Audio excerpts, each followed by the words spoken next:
Home ownership is still the American dream. It is one of the biggest investments most people will make in their lifetime and offers security, independence, and stability. But a newish development model is causing a shift. Let's welcome back Kenya Cummings, Director of Strategy and Development for the South Carolina Housing Justice Network. It's good to have you back. It's good to be back. You know, build to rent, so it's not rent to own. This is something completely different. So maybe you can explain to our audience what that means. So we're seeing a phenomenon popping up of like build to rent communities. And so we all know what that looks like in a lot of ways, like apartment complexes. There are public housing developments that are built with the intention of them being, for those to be places where people rent long term. But what we haven't seen is like a subdivision full of rentals. And you're talking about rental homes, single family homes. Single family homes. And so this is a new thing that we're seeing crop up in the market where developers will buy land with the intent to rent it, and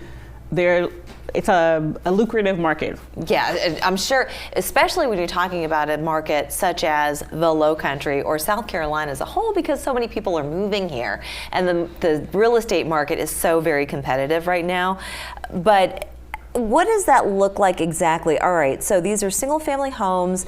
How does it work exactly? Does it work like an apartment complex? What if you spring a leak? What happens? Yeah, so very similar to like being in an apartment or renting a duplex. Like they're responsible for maintenance realities, but in a neighborhood of like a subdivision, you can have even more amenities like a pool or additional tennis courts, things of that nature. So it's a community that's catering to like a higher price point. Okay, so they're more expensive usually. So they're going to be more expensive, which is really interesting because like in South Carolina, we're already at a place where 1/4 of the folks that live here are cost burdened. That means they're paying half or more of their gross income to rent. So it's like that includes our higher salaries. So it's interesting to think like, is this something that people that are a part of the market, everyday folks, actually are desiring, or is this just another corporate greed reality? And South Carolina is also home to one of the highest eviction rates in the nation. So here we have high eviction rates. People are spending more than half of their monthly income just on the roof over their head. All right, so one of these rent-to-own developments, single-family homes. So you spring a leak, you've got the landlord. But my grass is my responsibility. But mowing your grass, you got a front and a backyard. You got to keep things tidy, keeping it looking like a normal home.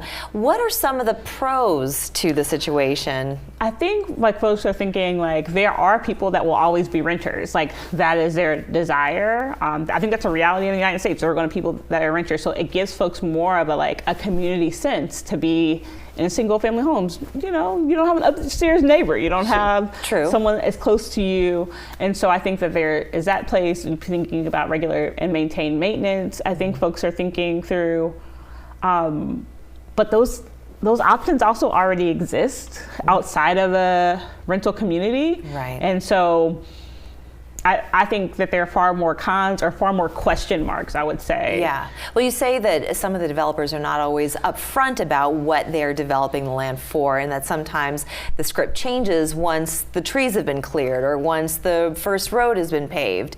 So tell us a little bit more about that. Yeah, I think like in the world that is development, there are lots of things that come up and down around figuring out what is going to be the bottom line, how much money is going to come out of a thing. And sometimes people pull out, investors sometimes pull out. And so thinking about how can you generate cash very quickly, rent to own would mean that there's always income coming off of that land, not that we just have sold it once but like continual income. And we know that there's no such thing as a rental cap in South Carolina. So that would just mean money over money over money.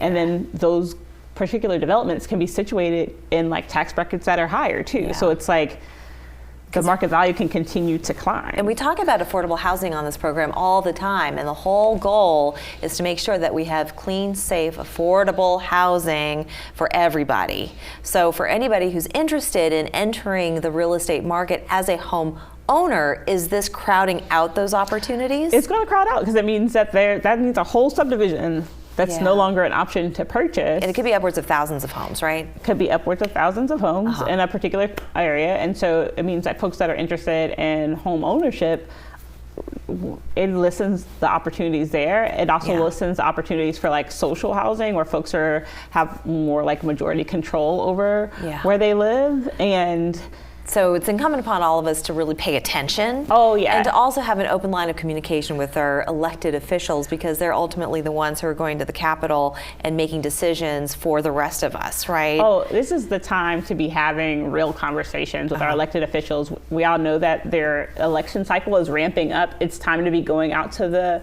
different meet and greet opportunities that we have, lifting up this concern. Even affordable housing in Charleston is not affordable housing when we think about like how it's calculated. It's calculated based on like a medium income, average medium income. And if we have folks that are making an exorbitant amount of money, that just increases that. So it's like we need to be having conversations about what affordable housing looks like. Right. We need to be having conversations about, we've seen how like, even in public housing, they were set up for people to rent. Sure. And supposed to be transitional in a lot of ways, but have not been. So how do we set up a system that actually benefits the folks that are going to be living in them? And you're helping to get the word out and for people to have that conversation. Kenya, thank you so much for joining us. Really appreciate your work.